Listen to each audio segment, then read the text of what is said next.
예, 안녕하세요. 레츠코 피아의 피아짱입니다. 이번 시간에는 인터넷망 차단 조치, 즉 망분리에 대해서 좀 배워보도록 하겠습니다. 예, 그 적용 대상 부분입니다. 그래서 지난번에 한번 이 부분에 대해서 좀 설명을 드린 적이 있었는데, 기본적으로 이 법에 대한 적용 대상이 일반 공공기관을 대상으로 하는 게 아니라 그 정보통신 서비스 제공자, 즉 정보통신망을 이용을 해서 어떤 이윤을 목적으로 서비스를 제공하는 요런 그 개인정보 처리자에 한한 걸로 보시면 될 것 같고, 그랬을 때 일일 평균 해가지고 그 전년도 말 기준 그 3개월간, 즉 10월, 11월, 12월간 그 3개월간 저장 관리되고 있는 개인정보가 일일 평균 100만 명 이상인 개인정보 처리자가 대상으로 보시면 될 것 같고요. 그래서 일일 평균의 이용자 수는 10월, 11월, 12월을 갖다 다 더한 다음에 92일로 나누시면 된다라고 보시면 돼요. 그래서 이게 100만 명 이상이 되는 데 한해서 그 인터넷망 차단 조치 중 망분리를 해야 된다라고 보시면 될 것 같습니다. 그리고 이 망분리 방법에서는 그 물리적인 망분리뿐만 아니라 논리적인 망분리도 어느 정도 보안성을 가졌다면은 허용이 된다라고 보시면 될 것 같아요. 그리고 만분리 대상되는 그 시스템은 개인정보를 다운로드할 수 있는 그 취급자의 컴퓨터랑 개인정보를 파기할 수 있는 취급자의 컴퓨터, 그 다음에 접근 권한을 설정할 수 있는 취급자의 컴퓨터가 대상으로 좀 보시면 될 거예요. 그리고 망분리는 기본적으로 레이어 1에 해당되는 내용으로 보시면 될 것 같습니다.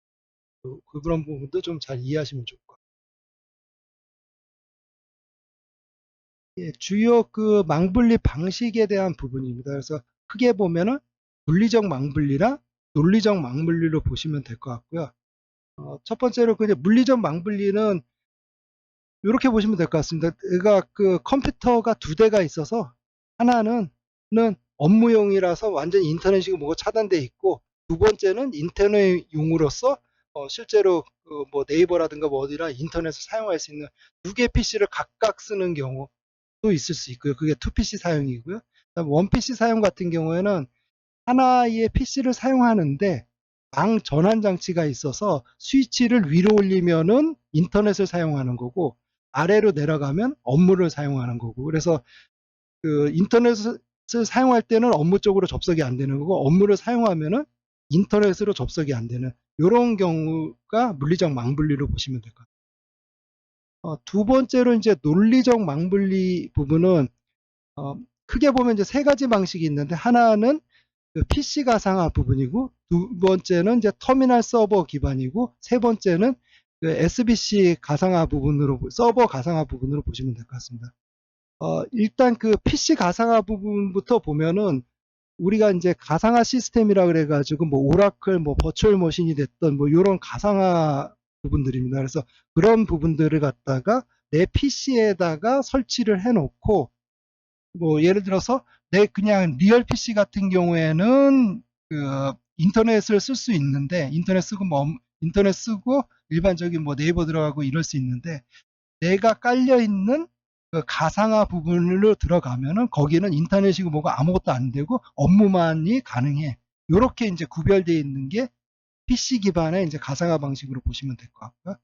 그다음에 맨 오른쪽에 있는 서버 기반의 이제 가상화 방식, SBC, 서버 베이스드 컴퓨팅 방식이라고 하죠. SBC는 뭐냐면 그 리모트에 있는 서버에 가상화를 설치해 놓고 내 PC에서는 그 리모트에 있는 서버로 붙으면은 그 서버에 들어가 있는 부분에 설정된 부분으로 해서 업무 쪽으로 들어갈 수 있게, 그렇게 구분되어 있는 게 그 서버 가상화 부분이라고 보시면 될 것 같고, 그 대표적으로 VDI라고 그래가지고 일반적으로 많이 쓰는 용어죠. 그래서 VDI 같은 게 대표적인 이제 서버 가상화 부분으로 보시면 됩니다. 중간에 있는 그 터미널 서버 기반은 뭐냐면은 한마디로 제 PC 자체가 그 PC가 아니라 그냥 물리적인 어떤 약간 단말로만 보시면 될 것 같습니다. 그래서 내 거는 뭐 저장 장치도 없고 아무것도 없고 그냥 모니터랑 그 다음에 키보드 정도만 있고, 그 다음에 내 세팅을 하면은 다이렉트로 리모트에 있는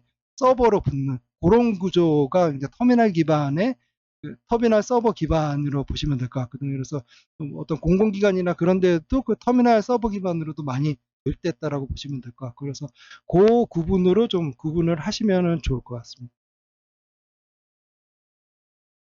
제가 그 예시를 보여드리기 위해서 그 몇 가지 이렇게 좀 띄워봤고요. 맨 왼쪽에 보시면은 그 물리적 망분리 부분입니다. 그래서 그 업무망 PC 뭐 1번은 뭐 업무망 PC, 2번 인터넷망 PC 해가지고 그 하단에 있는 그 조작 스위치를 갖다가 누르면은 뭐 예를 들어서 첫 번째를 누르면 업무망으로 연결되고 두 번째를 누르면 인터넷망으로 연결되고 이런 식으로 물리적으로 완전히 망 자체가 이제 분리되어 있다라고 보시면 될 것 같습니다. 오른쪽에 보면은 이제 저 VDI라고 그래가지고 아까도 말씀드린 것처럼 그 가상화 머신을 갖다가 리모트에 있는 서버에다가 가상화 머신을 설치하고 내 PC에서 그 가상화 머신을 붙어가지고 쓰는 방식. 그게 이제 그 VDI 방식으로 보시면 될 것 같고요.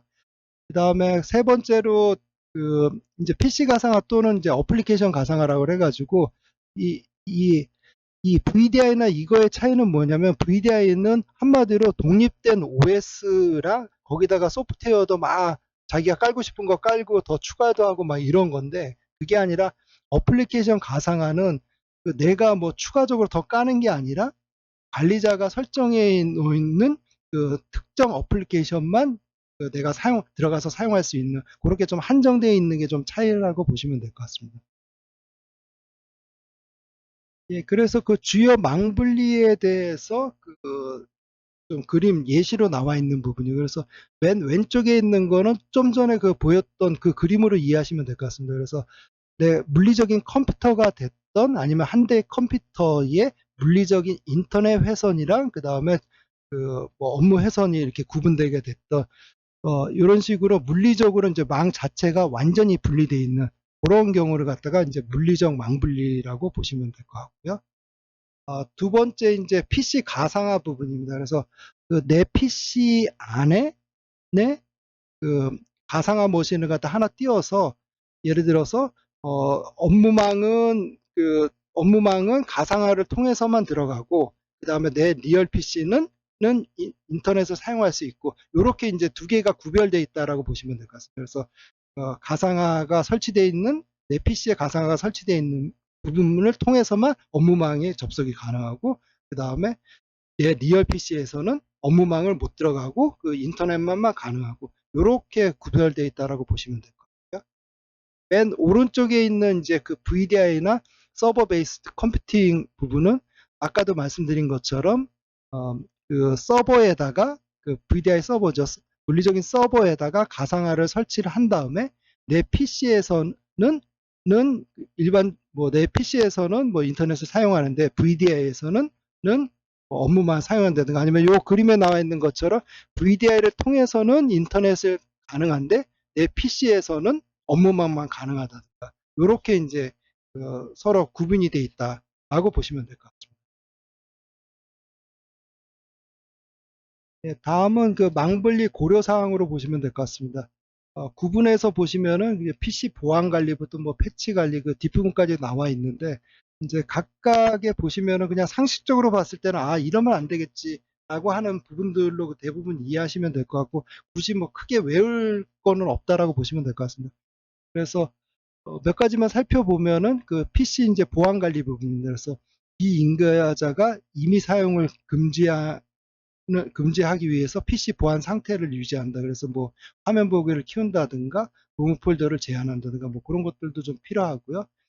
그다음에 망강 자료 전송을 갖다 통제를 해야 된다. 즉 그 업무망에서 인터넷망으로 나가는 거나 아니면 인터넷망에서 안전하지 않은 자료가 업무망 쪽으로 들어오는 거 다 문제가 발생할 수 있죠. 그래서 망간 자료 전송을 할 때는 그냥 아무렇게나 전송이 되는 게 아니라 반드시 승인 절차에 의해서만 전송이 될 수 있게 그렇게 하는 부분들.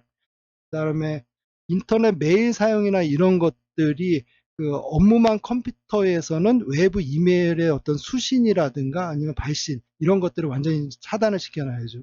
그래서 외부 이메일을 통해서 악성 코드가 들어온다든가 아니면 외부 이메일을 통해서 그 중요 자료가 밖으로 유출된다든가 뭐 이런 것들 하면 안 되고요. 그다음에 패치 같은 경우에는 뭐 보안 패치를 지속적으로 업데이트해서 안전하게 패치 관리가 좀 돼야 되는 그런 부분도 좀 있을 수 있을 것 같고요. 뭐 네트워크 접근 제어 같은 경우에는 그 인터넷과 업무망을 서로 접속할 수 없도록 각각 차단을 해야 되고, 그다음에 인가가 되지 않은 보조 저장 매체 같은 것들이 사용되지 않게 좀 해야 되고, 그다음에 프린터들 주변 기기는 인터넷용이랑 업무망을 좀 분리해서 운영한다든가, 뭐 이런 부분들에 좀 차이점이 있으니까 굵은 글씨 위주로 생각해 보시면 좋을 것 같습니다.